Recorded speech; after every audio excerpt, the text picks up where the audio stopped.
Assalamualaikum warahmatullahi wabarakatuh.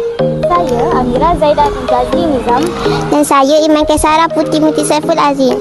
Hari ini kami akan membuat gadget untuk meletakkan barang. Bahan-bahan yang diperlukan ialah buluh dan tali. Kami akan membuat rangka utama untuk tempat meletakkan barang.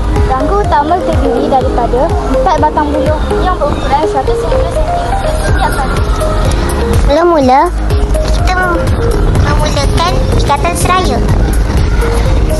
Ikatan seraya digunakan untuk memulakan sesuatu ikatan.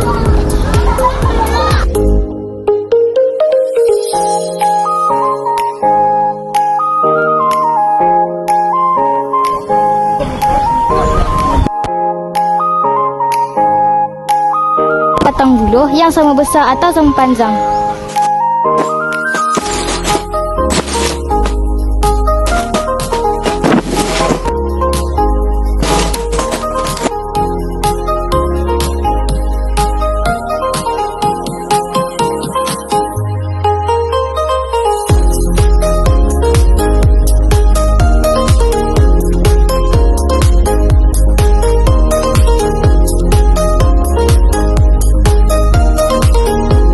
Seterusnya, bahagian tapak.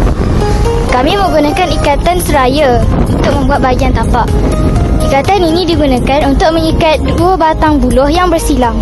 Ikatan ini dimulakan dengan simpul manuk dan dimatikan dengan simpul manuk.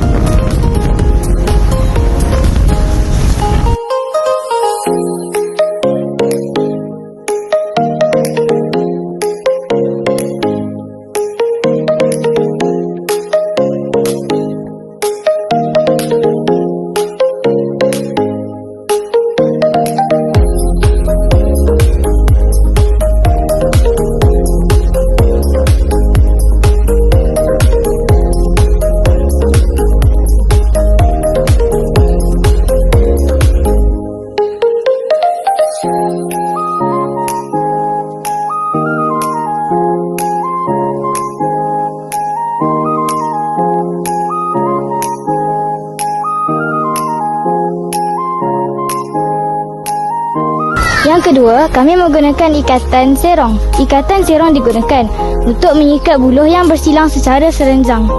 Ikatan ini dimulakan dengan simpul manuk dan dimatikan dengan simpul manuk.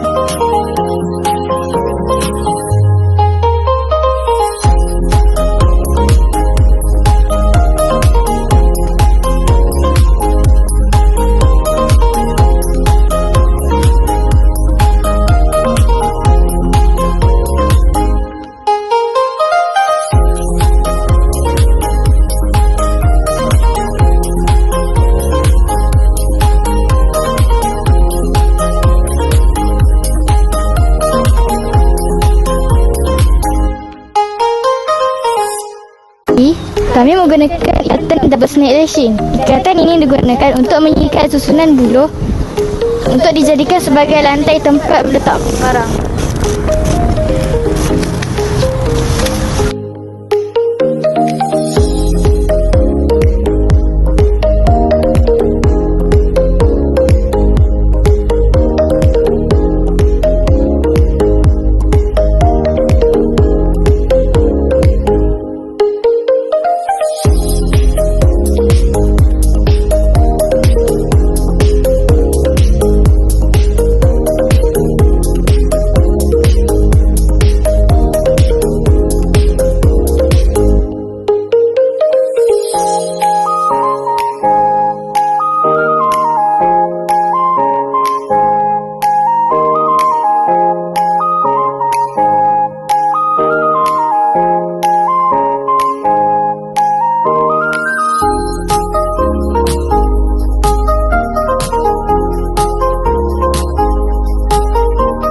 Mari kita uji pengukuhan gadget yang telah dihasilkan.